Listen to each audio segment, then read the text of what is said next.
Okay guys, I've been having issues. Every 2 or 3 days my car won't start and I'm having to put a battery charger on it and charge it, and I thought I had a bad battery because it was only showing when it wouldn't start it'd be like 220 cold cranking amps. Then after I put a battery charger on it, all I could get it up to was about 335 cold cranking amps. I did learn that the car won't start at 220, but it will start at 330 cold cranking amps. And years ago I bought one of these battery testers off eBay and I absolutely love this thing. So today the weather cooperated a little bit. I pulled the battery cables off and I put these little, I don't know what they're called, but you just screw them into the end post, and then I test my battery and check this out. 700 cold cranking amps, and this is reading 735 and 100% healthy at 81% charge. So my battery's perfectly good. So my issue has got to be my battery terminals, cables. And in this car it's always been an issue because, as you can see, there's two cables with a spacer that goes between them with this thing that goes in there. And I've always had a problem throughout the years with corrosion. It rains real hard and get a little bit of corrosion in there. So we're going to clean that up. I also tested the alternator. I would show you right now, maybe in a minute, but this thing will test your alternator and we'll do a ripple test on it. Not just tell you 14 volts. It actually tests the alternator under a load and does this thing called a ripple test and tells you how many amps your alternator's putting out, not just how many volts it's doing. So here I thought I had a bad battery and it's just these cables, even though the cables,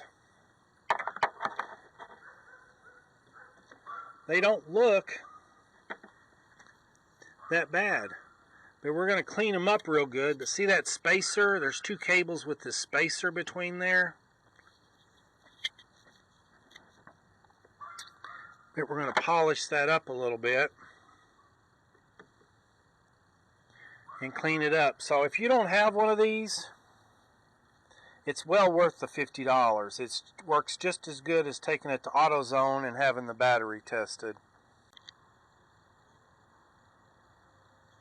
So with the battery terminals on, I was getting 330, 340, and if I charge it for a while, I was getting 400 cold cranking amps.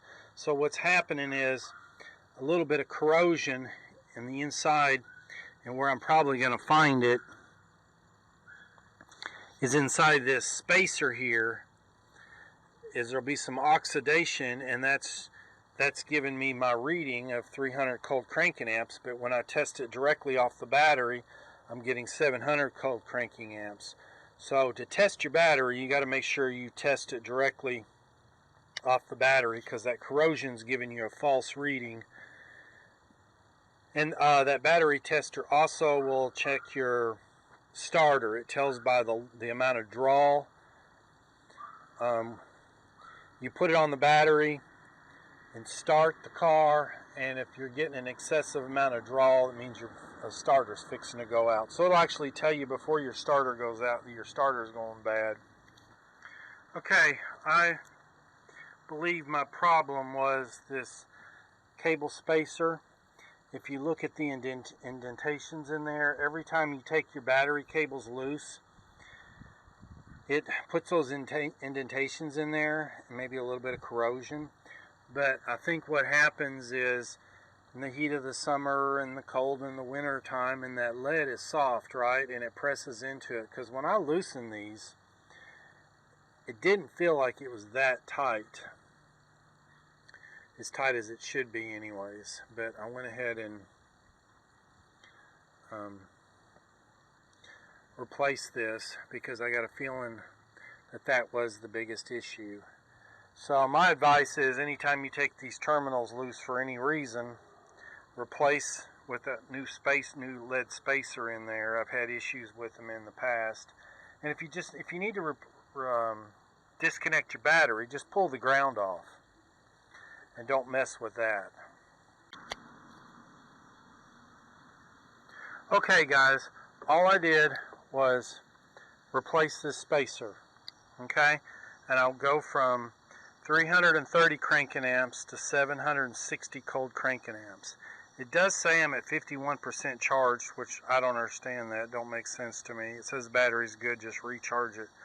But there was enough resistance in those two cables and that spacer, so we got connection there, there. So we got what, 4 or 5 connections that the battery, that the voltage has got to travel through. So over half the battery cranking amps was being lost through that connection. So I just love this battery tester. If you don't have one, you need to get one.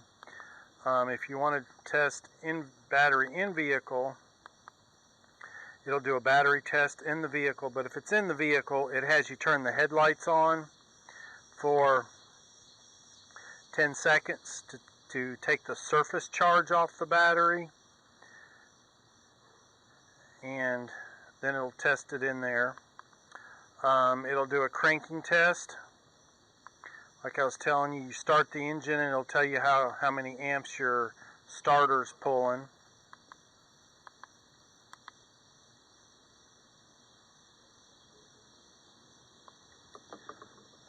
So let's go do that.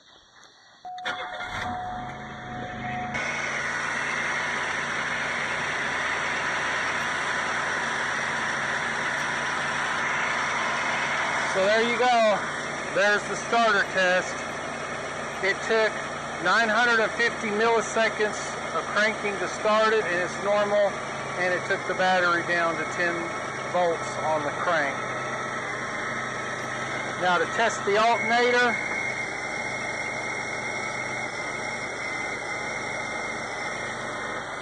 I got a spark plug missing, is what we're having that sound about. Go to charging test, and it'll do this ripple test. Then it load tested, hear that, taking the engine down. Now you're supposed to increase the RPMs, because most alternators don't really charge at idle. So there you go. It's a pretty cool little device. So most alternators usually do most of their charging at 2,000 and 3,000 RPMs. Most of them come with a chart that reveals that. Anyways, if you don't have one of these, this is the BA101. Got it off eBay, Ancel battery tester, and it's well worth the money. And if you take batteries to AutoZone or Walmart and have them tested, it'll pay for itself in no time in the amount of gas you use driving back and forth to have the battery tested. And it's just, especially if you own a boat over the winter time, it's a good way to monitor your charge.